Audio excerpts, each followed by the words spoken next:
so let's jump right into it. You're trying to rig a character, okay? So I'm going to open up a character that we've been working on. Let's rig this son of a gun. Go Shift A and add an armature and then a single bone. Okay, just like that. We got a single bone here, and you can see the bone is shooting out of his head, and we lose it in the chest, and we want to take care of that right away. So let's come down here into the armature data properties and click in front. Okay, and now it doesn't matter where our object is, we can always see the front side of our armature, and that's a big deal. And I'm going to turn names on in the early going just because I want you to be able to see that you can do that. All right, and I'm also going to turn axes on because that's just fun for me. Okay, so let's change the name of this bone. You do that here. Click on the bone properties. Now these are the properties of this bone. So right here, if you want to change the name, let's change it to root. Okay, we're going to scale this down a bunch, and let's kick into side view, and I'm going to bring this down. So in edit mode, I'm going to rotate and settle it on the Y. And you can see I just eyeballed that, but we want it to be precise. So if you hit the N key, you can come up here and make it precise. So if you want to hit 0, okay, so this is on the axis. All right. We're still in edit mode. Let's hit Shift A again to add a new bone. And this bone is going to be our tailbone. All right, it's going to control the hips. So let's scale this down. You can grab it on the Z like that. Now, the thing about these bones is that these bones are like fish, okay? Every bone has a head and a tail. The tail is at the skinny end and the head is at the big end, just like a fish, okay? So we want to flip this upside down, and you do that with the hotkey Alt F. I'm going to scale that a little bit more and grab that down like that. And now here's our tailbone, okay? And we've got the head where heads are supposed to be and the tail where tails are supposed to be. I'm going to toggle into X-ray just to make it easier for everybody. Okay. Now let's create our leg. So we're going to Shift D again and just duplicate the bone. I'll leave that about there. With our tail selected, I'm just going to grab, and then you can extrude again with E. I'm going to kick into side view. I'll bring this back on the Y, maybe up a little bit for the ankle. Extrude down again to make that foot. Extrude out again to make the toesies. Okay. That looks good. Everything looks good there. All right, leg done. Great, perfect. I just want to rotate that a little bit just to deal with the natural curvature of the spine and our tail. All right. Now let's create a couple of mini vertebrae. Just a couple of minis, okay? And then we can just create one big one to make our chest and bring it right up to the neck. And then let's extrude another tiny one and another tiny one. And then extrude one big one to go to the top of the head. Now let's create our collarbone. So let's Shift D, our chest bone, and just rotate that 90 degrees, okay? And then maybe scale it in a little bit, like so. I'm going to bring that up about there. I'm going to hit numpad 7 to go into top view, and then grab this on the Y-axis to bring it back about there. And then let's extrude out our arm bone. And then let's extrude out our forearm. And then let's extrude out our hand. And let's take a look at that in top view. That plays a little bit. And then again, in the same way, the bend in our knee was important. The bend in our elbow is also important. You got to have that little bend here, okay? Otherwise, inverse kinematics isn't going to know how to inverse kinematic. Now, let's clean up our mesh, all right? Everybody with me? So let's select bone by bone and then come over here and label these sons of guns, okay? I'm going to call this tailbone, vertebrae 1, vertebrae 2, chest, collarbone. We'll call this arm bone. We'll call this forearm bone. We'll call this hand. Neck 1, neck 2, head, leg, shin, foot, and we'll call this one toesies. And just like that, we've got a little armature. So now let's symmetrize this. And in order to do that, we need to tell Blender where our left side is. And Blender's pretty cool. So if we select all of the bones on our left side, like this, if we right click and go to names right here, names, auto name left and right, Blender will understand that these are on the left side, and it'll append a .L. Once you have properly told the system where your left bones are, with those same left bones selected, right click and click symmetrize, and boom, just like that, Blender creates the right side of our armature, and it gives you the suffix r.r. So you've got .L on the left side, .r on the right side. Okay, and now we need to skin our armature. Okay, and skinning, think of what, if to understand skinning, just think about your own skin. Okay, the skin is the largest organ on the body, and it wraps around the bones. Okay, in 3D animation, it's the exact same thing. So with our model selected, we're going to shift select our armature, and then we're going to Control P, and we're going to come down here to parent with automatic weights. Now you should be able to go into pose mode and select the collar and rotate up, and our shoulder's moving. Awesome. Let's try the right collar. Awesome. Moving. All right. You put your left foot in. Here you go. You can do the hokey pokey. All right. And for all of my international audience, the hokey pokey is an American dance. All right. The Austrians have their waltz.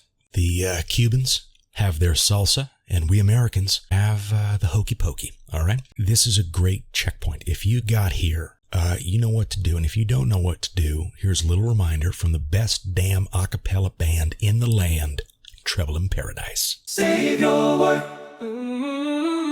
Save your work. Save your work. Okay, and we do that with Control S. Now that we have our armature, we want to make sure that our armature is properly parented. So if we move one thing, everything else moves the way it needs to. All right. So we're going to parent our leg to our hips, and you do that with Control P, keep offset. We're going to parent our spine to our hips, shift click, Control P, keep offset. We're going to parent our collarbone to our chest, Control P, keep offset. And we can do the same over here, collarbone, Control P, Control P, keep offset. And then we want to parent the whole thing. So take our kind of anchor of our tailbone and shift click to parent that to the root of our armature. Now that's clean and tidy. Now what we want to do is we want to create some controls and drivers to our rig. I'm going to take the names off. It's just a little too busy for me. With my armature selected, let's come into this, like the Achilles heel, and let's extrude on the Y to create a bone back here. And this is going to be a driver. Okay, this is going to be the thing that drives the leg. So with this bone selected, let's go Alt P, and we are going to unparent this son of a gun. So clear the parent. Now you should be able to move this guy freely. Okay, I'm going to escape out of that. I don't want to move him, but just know that you can if you want to. And let's call this guy IK_leg.L. Okay, this is the IK, this is the inverse kinematics for the leg. All right, this is our control, this is our driver. Okay, you think you're done? No, not yet. Now we're going to get fancy. So let's kick over into pose mode and select our shin bone. And then we're going to come right here, bone constraints. We're going to add some constraints to our bone. And the constraint that we're going to add is, you guessed it, inverse kinematics. Okay, now so the target is the armature, capiche? And the bone that we want to control this inverse kinematic constraint on the shin is the control bone that we just made. So go and find that bone that we just made. Search for IK and it should pop up. IK_leg.L. All right. And now we have added inverse kinematics to our leg. So now if we select our control bone and move, you say, oh boy, that's not working. Okay. The whole thing's moving. And that's because we need to tell Blender how many bones we want this control bone to control. And for me, it's 2. Okay. That's this bone and this bone. So now this control bone controls the leg.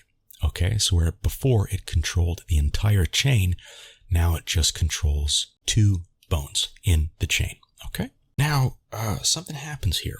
So if you bring this up, you're going to see it turn in a little bit. All right, kind of like he's kung fu fighting. And this motion here is a little unnatural. So what we need to control that is something called a pole vector.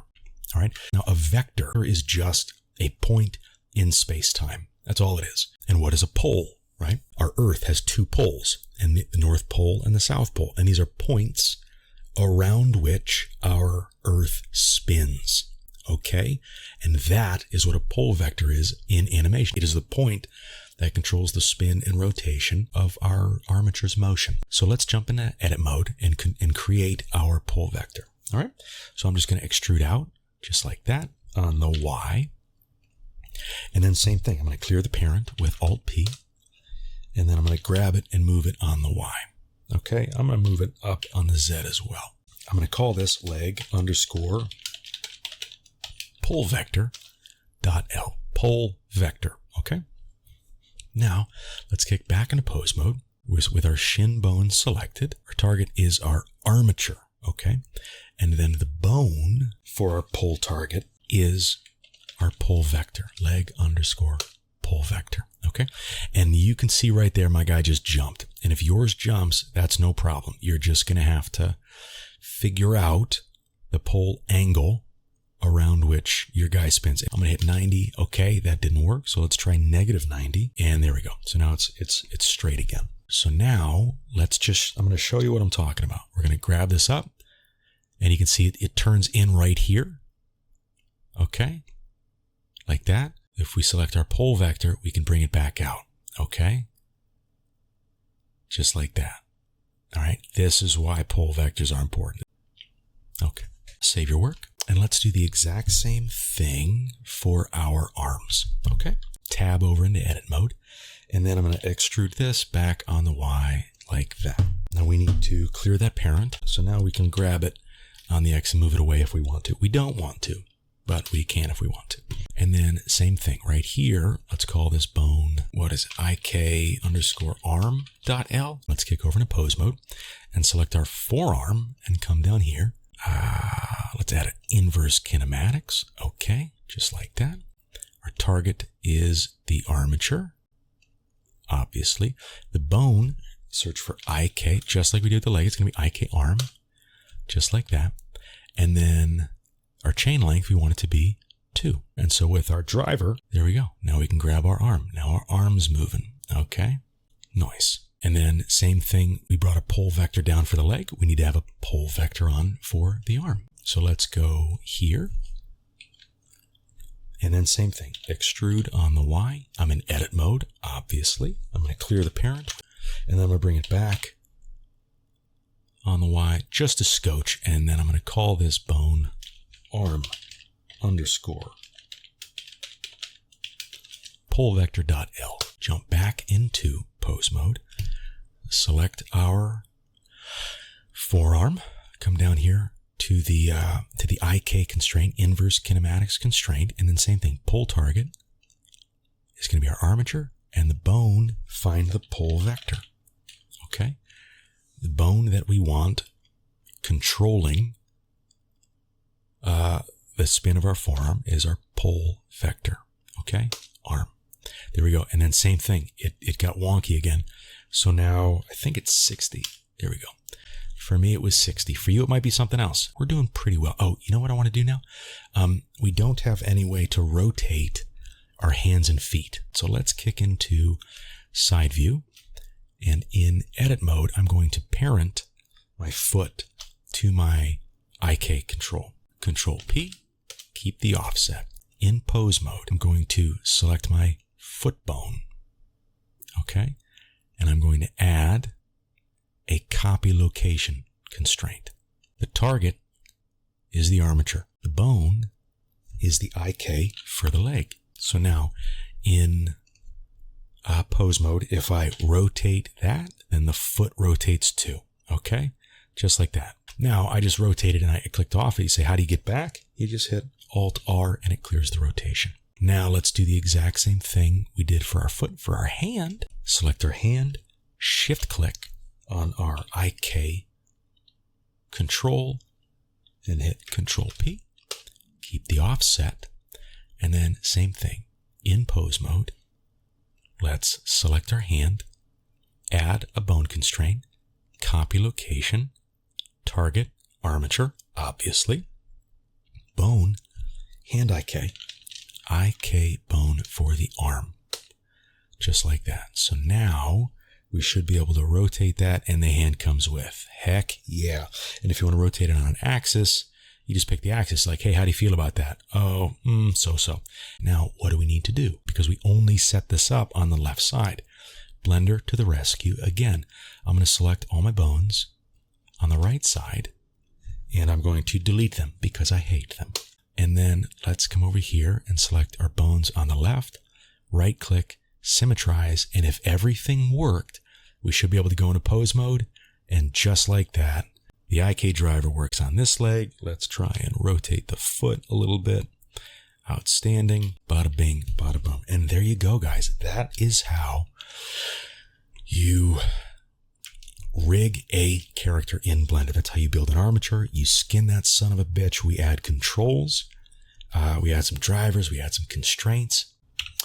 One last thing we can do is let's come right here and extrude one more bone. And we're going to call this center of gravity. Okay. And then let's parent the spine and the hips to the center of gravity with Control P. Okay, and the last thing that we need to do is parent all of our drivers to our root. Okay. Make sure all of our drivers are selected. And then at the very end, shift click our root, Control P, and keep the offset.